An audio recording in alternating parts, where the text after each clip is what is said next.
So I guess this is a writing / life update video. Where do I even begin? Back at the beginning of April, while I was waiting for my developmental edits to come back from my editor on my 4th book, I fell off a horse.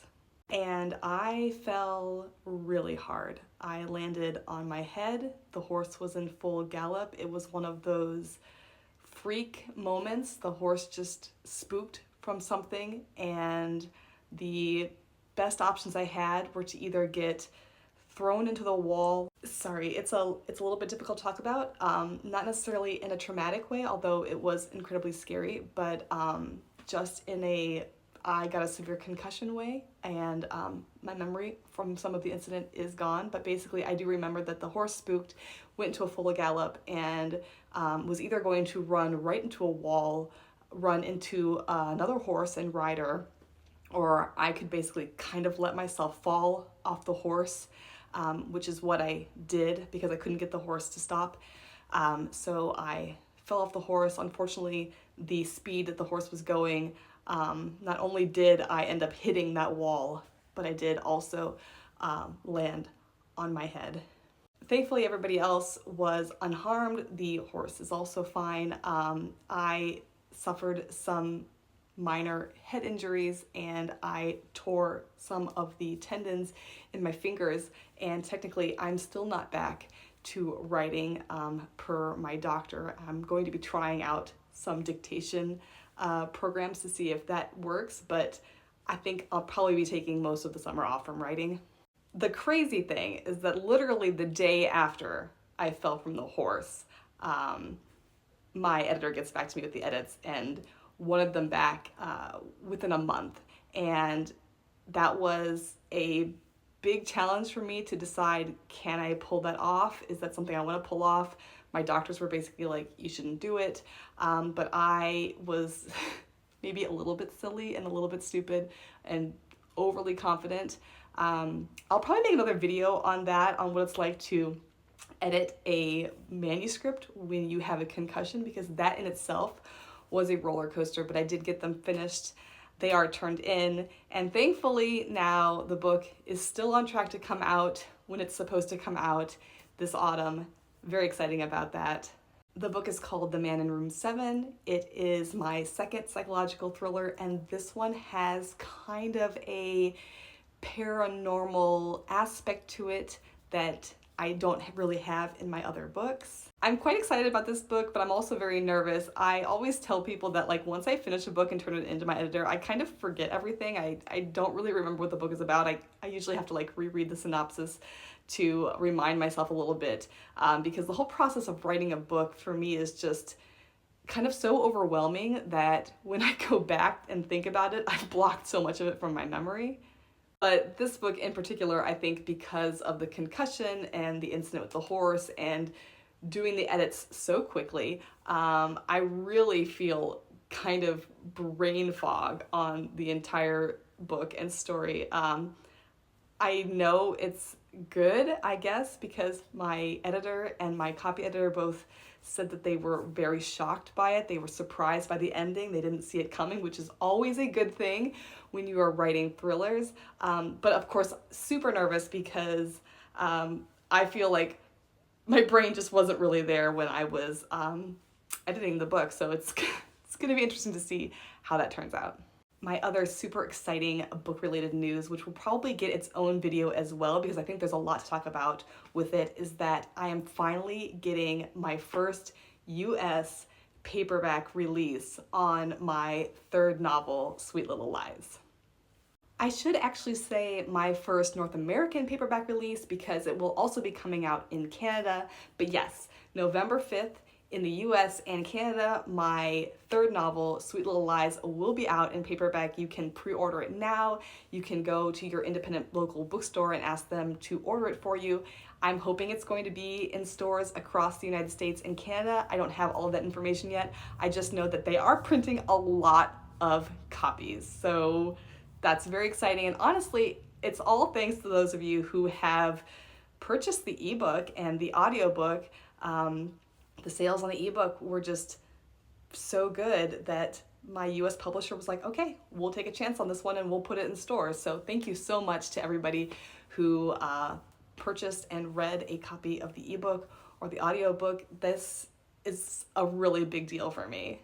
For those of you who don't know, my main publisher is in the UK, and it can be really hard to get a US publishing deal on your UK published book, especially if you are digital first, which all of my books have been up to this point, digital first. Other news, I wear glasses now.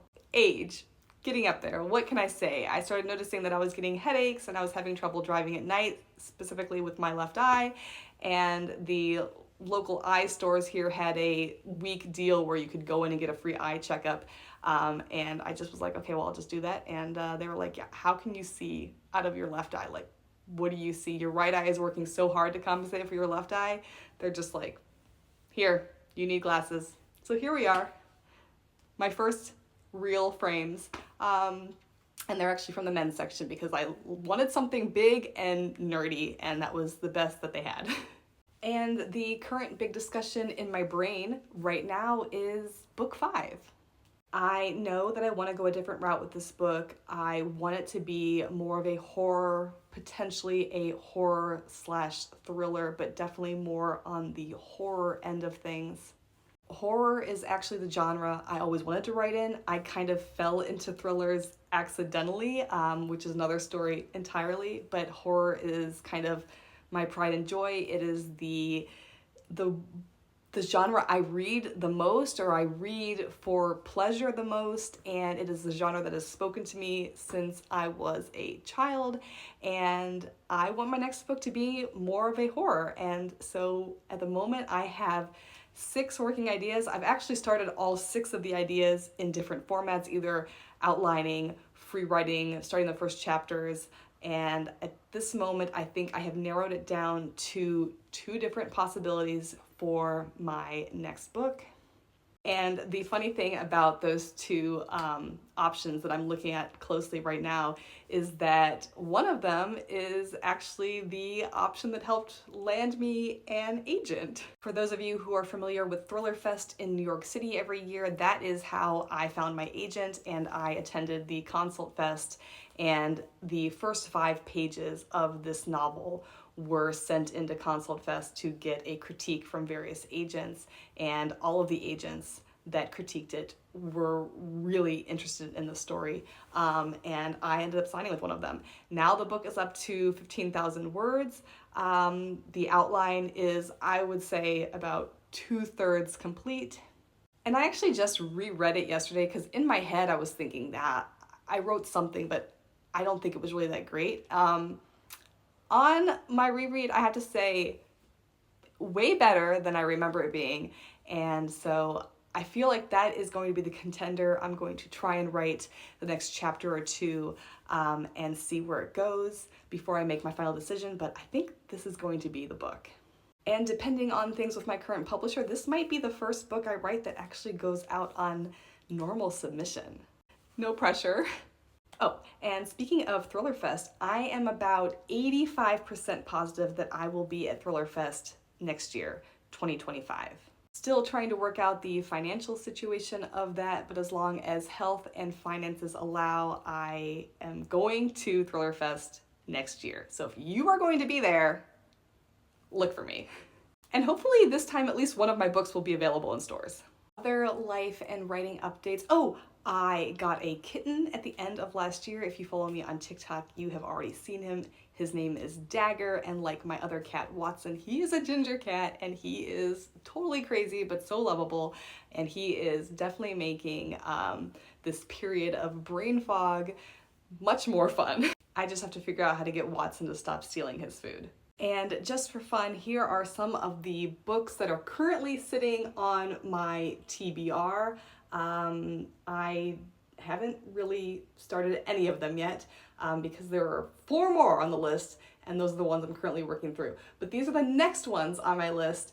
So if any of you have read one of these and have a suggestion for which one I should start with, let me know. Because of the brain fog, I have been reading a lot of graphic novels actually, and this is one of the ones I've read most recently.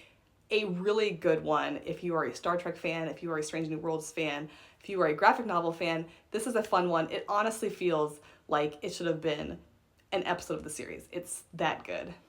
As for everything else, literally just taking it day by day, trying to rest and heal, get better. A lot of you know that I am really big into health, fitness, and sports. Obviously, horse riding, but a lot of the sports that I enjoy and that I do, I can't do right now, specifically because of the torn tendons in my fingers. I can't be lifting weights or doing anything like boxing or my normal CrossFit. So I have been swimming more, and I got a walking treadmill that I have been trying to do every day just to get some steps in. Obviously, as a writer, I spend a lot of time sitting down, so that is my current motivation to get up and walk. The fact that I bought this thing actually wasn't that expensive. It was on sale because it was a returned item, so I think I got it for like 120 euros, which fantastic deal, and so far it has held up, and I can even run on it, although I've not gone over the treadmill speed of 8 yet, because once you hit 8 it starts making a lot of crazy noises, and I don't really know if it's gonna fall apart on me. But that is just a short update of where I have been, why you haven't seen me posting that much on this account. I am going to endeavor to do more. I have a lot of video ideas that will work better on this longer format than on my TikTok page. And I also started a podcast with two of my friends, Joseph and Van.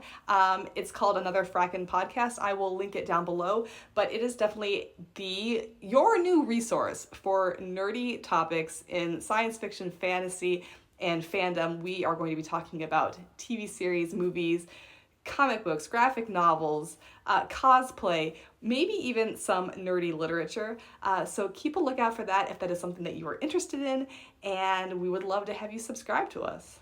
We will be live streaming our next episode on July 13th, so come and join us. Bring your questions, your comments. We will be discussing different science fiction captains and whether or not we think they would have successfully saved their crew and brought them home from the Delta Quadrant.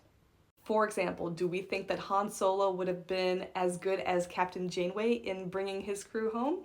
It's going to be a fun and exciting discussion, maybe even an argument or two, because I think that some of my co-hosts and I are going to disagree on a few of these people, which is just going to make it all the more fun. Anyway, thank you guys for your patience on waiting for my next video.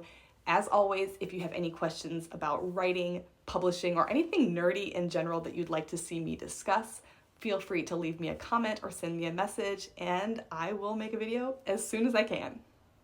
And if you are an aspiring author out there, stick with it, keep writing, you've got this. And always wear a helmet when you ride a horse. Live long and prosper.